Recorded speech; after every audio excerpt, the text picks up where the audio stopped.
Assalamualaikum warahmatullahi wabarakatuh. Halo guys, perkenalkan nama saya Yusni Ismail, NIM 45220056 dari kelas 2C D4 Administrasi Bisnis Politeknik Negeri Ujung Pandang. Nah, pada kali ini saya akan menjelaskan materi tentang gambaran manajemen keuangan. Adapun pokok pembahasan dalam materi gambaran manajemen keuangan, yang pertama adalah pengertian manajemen keuangan, yang kedua sejarah manajemen keuangan, yang ketiga tujuan manajemen keuangan, yang keempat fungsi manajemen keuangan, yang kelima jenis-jenis sumber dana manajemen keuangan, yang keenam prinsip manajemen keuangan, dan yang terakhir adalah tips mengelola manajemen keuangan. Dan menjelaskan pokok pembahasan yang pertama, yaitu pengertian manajemen keuangan. Sebelum saya menjelaskan apa yang dimaksud manajemen keuangan, tentu kita harus mengetahui apa itu keuangan.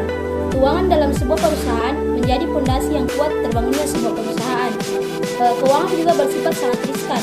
Jika tidak dikelola dengan baik, akan menjadi amburadul dan tentunya akan menghentikan jalannya sebuah perusahaan. Dalam sebuah perusahaan dibutuhkan bidang sendiri yang mengurus bagian keuangan, atau bisa juga disebut manajemen keuangan. Nah, yang dimaksud manajemen keuangan di sini adalah kegiatan perencanaan, pengelolaan, penyimpanan serta pengendalian dana dan aset yang dimiliki suatu perusahaan. Pengelolaan keuangan harus direncanakan dengan matang agar tidak timbul masalah di kemudian hari. Selanjutnya, sejarah manajemen keuangan. Pada tahun 1900-an, istilah manajemen keuangan mulai muncul sebagai suatu bidang ilmu yang terpisah dengan ilmu-ilmu lain. Manajemen keuangan mengkhususkan diri pada aspek hukum, misalnya seperti merger, perluasan perusahaan, pembentukan perusahaan baru, tata cara go publik, dan penjualan surat berharga. Dan pada tahun 1929 sampai tahun 1933, di mana perkembangan perusahaan bukan meningkatkan perekonomian negara, namun justru menyebabkan kelesuan perekonomian. Perkembangan bisnis tersebut tidak diimbangi dengan daya beli masyarakat. Di lain pihak, regulasi yang mengatur aktivitas perusahaan terlambat diterapkan dan terjadilah resesi. Dan pada tahun 1940-an sampai 1950-an, manajemen keuangan mulai dipelajari oleh masyarakat secara luas. Manajemen keuangan bukan hanya mengatur bagaimana mendapatkan dana, namun telah mempelajari pula bagaimana menggunakan dana secara efektif dan efisien. Dan pada tahun 1960 sampai 1970, manajemen keuangan mengalami suatu pembaharuan pada sisi utang dan modal sendiri. Ada dua pusat perhatian. Yang pertama itu kombinasi optimal dari surat-surat berharga. Yang kedua, bagaimana investor secara individu mengambil keputusan investasi atau portofolio. Dan yang terakhir, tahun 1970-an sampai abad 21, perkembangan ilmu manajemen keuangan terus berlanjut dengan munculnya inovasi baru dalam pembiayaan seperti leasing. Selanjutnya, tujuan manajemen keuangan. Manajemen keuangan ini harus memiliki tujuan yang jelas. Ada beberapa tujuan manajemen keuangan. Yang pertama, memaksimalkan keuntungan. Maksudnya di sini adalah tugas manajemen keuangan bukan hanya mengawasi keuangan, tetapi juga melihat aktivitas anggaran dana yang tidak menguntungkan bagi perusahaan yang dapat dihilangkan dan diganti dengan aktivitas yang lebih menguntungkan perusahaan. Yang kedua, menjaga arus kas. Maksudnya di sini adalah dalam sebuah perusahaan, keluar masuknya uang kas harus dipantau terus agar tidak terjadi pengeluaran yang membengkak. Akibatnya bisa menyebabkan kerugian perusahaan. Uang kas biasanya dikeluarkan untuk membeli bahan baku, menggaji karyawan, dan pengeluaran yang lain. Yang ketiga, mempersiapkan struktur modal. Maksudnya, manajer keuangan dalam merencanakan struktur modal harus bisa menyimbangi anggaran yang dimiliki dengan dana yang dipinjam perusahaan. Yang terakhir, meningkatkan efisiensi. Dengan menggambarkan dana yang tepat pada semua aspek, maka efisiensi dana perusahaan akan terus meningkat. Selanjutnya, fungsi manajemen keuangan. Yang pertama itu planning. Planning adalah merencanakan keuangan dalam sebuah perusahaan. Sangatlah penting.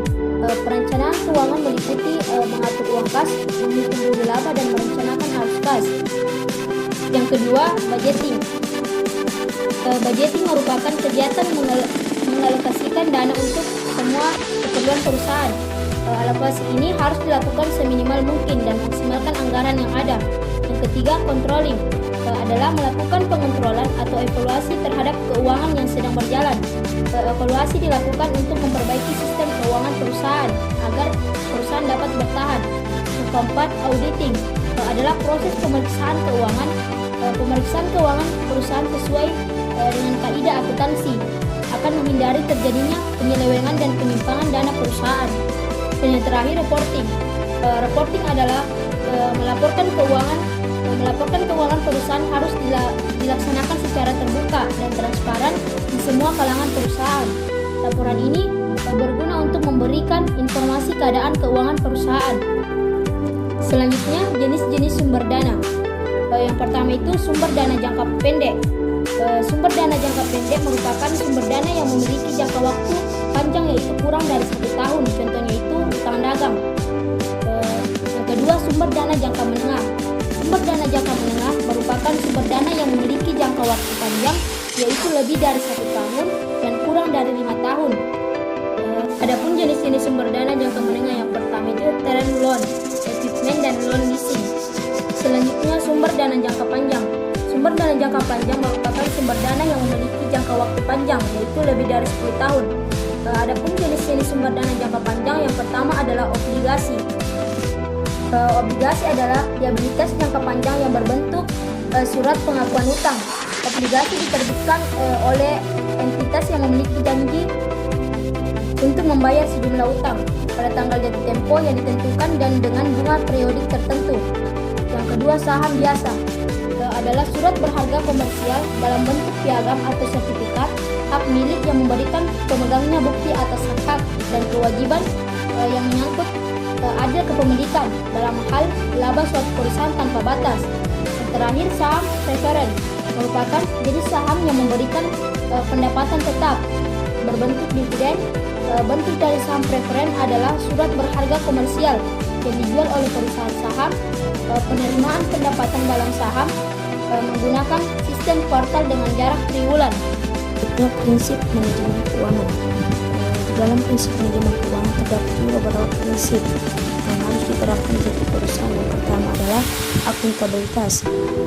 Maksudnya adalah akuntabilitas adalah kewajiban moral dan hukum yang terdapat dalam sebuah perusahaan, sehingga dapat diketahui dari mana diperoleh dana, dipakai untuk apa saja, serta bagaimana perusahaan memakai dana tersebut. Semua pihak dan aspek perusahaan harus tahu bagaimana dana dan wewenang itu digunakan. Yang kedua, konsistensi. Sistem keuangan perusahaan harus dilakukan secara konsisten. Bukan berarti perusahaan tidak boleh mengganti sistem yang sudah berjalan, tetapi dengan adanya pergantian tersebut menandakan adanya penggunaan dana yang tidak stabil. Yang ketiga, kelangsungan hidup. Manajer keuangan harus bisa merencanakan keuangan agar perusahaan bisa terus berjalan dan hidup. Manajer keuangan juga harus mempunyai strategi keuangan yang tepat. Yang terakhir, transparansi, yaitu perusahaan harus transparan dan terbuka terhadap keuangan perusahaan. Perusahaan harus menyediakan informasi tentang aktivitasnya dengan orang yang berkepentingan. Keuangan yang akurat, lengkap, dan rapi dan diakses dengan mudah oleh setiap manajer yang berkepentingan. Selanjutnya, pokok pembahasan yang terakhir adalah tips mengelola manajemen keuangan. Adapun tips mengelola manajemen keuangan, yang pertama adalah pisahkan antara rekening pribadi dan keuangan perusahaan. Yang kedua, alokasikan pengeluaran untuk menggaji diri sendiri. Yang ketiga, buat laporan keuangan. Yang keempat, buat catatan proyeksi arus kas. Yang kelima, hindari uang menginap di karyawan. Yang keenam, lakukan cek stok barang. Dan yang terakhir adalah pisahkan kasir dan akunting. Itulah tadi materi gambaran manajemen keuangan yang saya sempat jelaskan. Kurang lebihnya mohon dimaafkan. Wassalamualaikum warahmatullahi wabarakatuh.